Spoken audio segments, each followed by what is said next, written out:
Welcome back sa aking YouTube channel. Para sa mga first time lang po na manood, just click mo na yan, Jeremy's TV, Manila. Anyway guys, wala na ba ito? Libre lang. Tulong mo na lang din sa kapwa mo. Alright? Thank you very much po. So topic natin for today's reflection, nasa tema pa rin tayo ng panahon ng pag-ibig o love month. Dahil nga, Pebrero na, di ba? Marami na dyan ang nagre-ready sa mga sa kanilang date, lalo na sa araw ng February. At natapat pa naman na Ash Wednesday yon guys. So, magsimba muna bago siyempre mag-date o kumain sa labas bago ang lahat. So, yun na nga guys, dahil nga panahon nga ng love ngayon, alam naman natin na sa panahon natin ngayon, medyo bumababa na yung level ng love o yung pag-ibig. Dahil nga sa modern time natin ngayon, lalo na sa social media, di ba? Kung minsan makita mo lang sa profile picture pa lang, doon pa lang sila nag-uusap, nag-I love you na. Di ba? Akala mo talagang matagal na silang magkakilala. So, hindi kasi kagaya ng panahon, di ba? Unang panahon, nagsisibak pa ng kahoy, naghihigib ng tubig, talagang pinaghihirapan bago ka talaga makapanligaw. Tapos nandiyan pa yung harana, di ba? Sa mga hindi na nakaabot, at least tayo, hindi na natin inabot ng panahon na yun, pero alam natin na gano'n ang kalakaran, yung pupunta ka sa magulang, sa mismong bahay ng nililigawan mo, para doon kayo mag-usap, formal, di ba? Mamamanhikan ka, di ba? Ganun nga guys, di ba? Naranasan natin yan kahit paano na pumunta sa bahay ng nililigawan natin, makikiusap sa magulang, tapos yun, mag-uusap kayo. Formal at maganda talaga pinaghihirapan mo. Di ba? Hindi ka kahit ngayon talagang transactional na lang. So kung may bibigay ko sa iyo, mga material na bagay, mamahalin, sapatos, damit, relo, yan. Sige, transaction tayo. Kung mahal mo ako, bibigyan mo ako ganito. At kung mahal naman kita, pwede ko suklihan sa'yo ng mga ganun din na material na bagay. Pero ano nga ba talaga yung biblical pictures ng love? Kasi 'di ba ang love is God is love. Ang ating Diyos ay ang pag-ibig.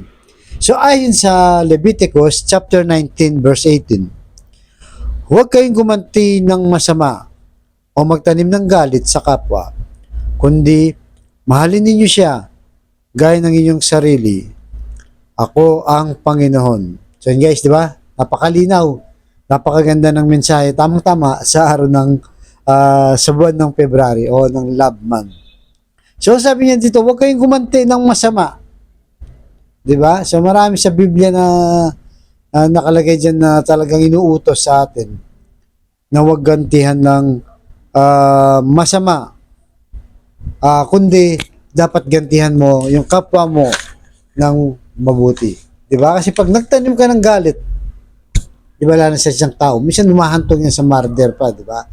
Halimbawa, sa isang bahay, di ba, merong isang mayaman, tapos meron niyang, sabihin natin, hardinero, di ba? Tapos hindi maganda yung trato, o kaya naman talagang matapobre siya, di ba? Basta pinapagod siya, wala siyang konsiderasyon. Umaabot sa puntong yung hardinero na yon ay tumatanim ng sama ng loob hanggang sa hindi niya na makaya gagawa ng hindi maganda. 'Di ba? So kaya ang sabi sa Bible, gantihan mo ng mabuti. Dahil pag gumanti ka ng mabuti, ang Diyos sa iyo ang magbibigay ng sukli. 'Di ba sa Bible din nakalagay? Pag binato ka ng bato, batohin mo ng tinapay. 'Di ba? Pag sinampal ka sa kaliwa, ibigay mo na rin ang iyong kanan. 'Di ba? Pag kinuha yung damit, pati balabal mo, ibigay mo na rin. So, di ba, ganun. Talagang klaro kung ano ang kailangan ng gawin natin, di ba? So, kaya nga sabi dito, na mahalin natin ang ating kapwa gaya ng ating sarili. So, paano ba natin minamahal ang ating sarili? Siyempre, iniingatan natin, di ba? Gusto natin, lagi tayong press, papagupit, di ba? Kung may kaya ka sa buhay, nagpapa-spa ka, mga manicure, pedicure, lahat inaalagaan mo. Kaya sabi sa binasa natin na mahalin mong kapwa gaya ng sarili mo. Dahil ako ang Panginoon. Yan ang utos. Kaya nga, di ba, sino magiging modelo natin dito? Kung wala nang iba kundi ang ating Panginoong Yesus. Di ba? Mula sa langit, pinadala siya ng ating amang nasa langit. Namuhay na ang kasama natin. Imagine mo, di ba? Diyos na siya, bumaba pa sa langit para lang ipakita o ipadama ang kanyang pag-ibig sa atin. Naging tao siya. Naramdaman niya kung ano nararamdaman natin ngayon. Diba? Nakita niya kung ano nakita natin problema ngayon. Lahat yun inarap niya. At hindi lang yun, mas matindi pang ginawa niya, diba? Namatay siya para sa atin, para tubusin tayong lahat sa kasalanan. So, binigay niya ang kanyang sarili. Diba? Hindi lang para sa Ama, kundi para sa lahat. Dahil yun ang kailangan na matubos tayong lahat sa kasalanan.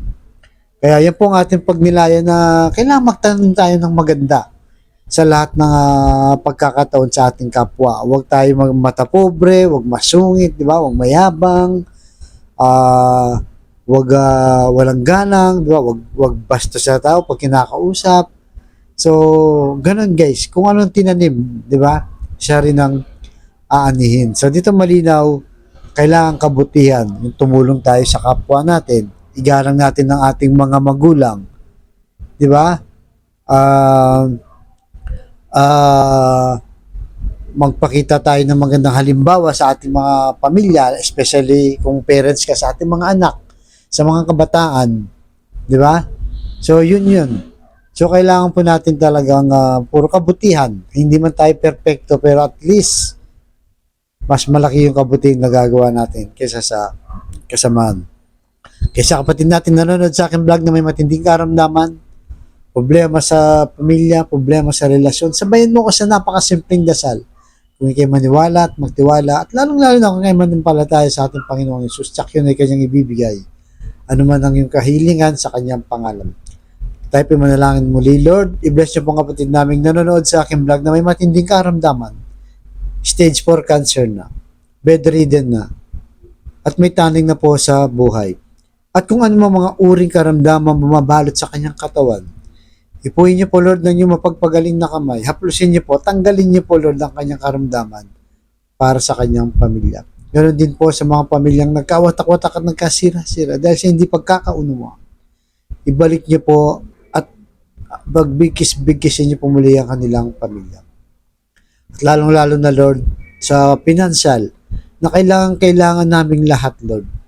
Ultimong pambili ng bigas, ng pamasahe ng mga bata, pambahon, pambayad sa kuryente, ilaw, upa, pambili ng gamot, at kung ano-ano pa, Lord, i-bless niyo po ang aming hanap buhay para sa aming pamilya. So, ang lahat ng ito iniling namin sa matamis na pangalan ng ating Panginoong Yesus. Amen and Amen. To God all be the glory. Sa ngalan ng Ama, ng Anak, ng Diyos Espiritu Santo.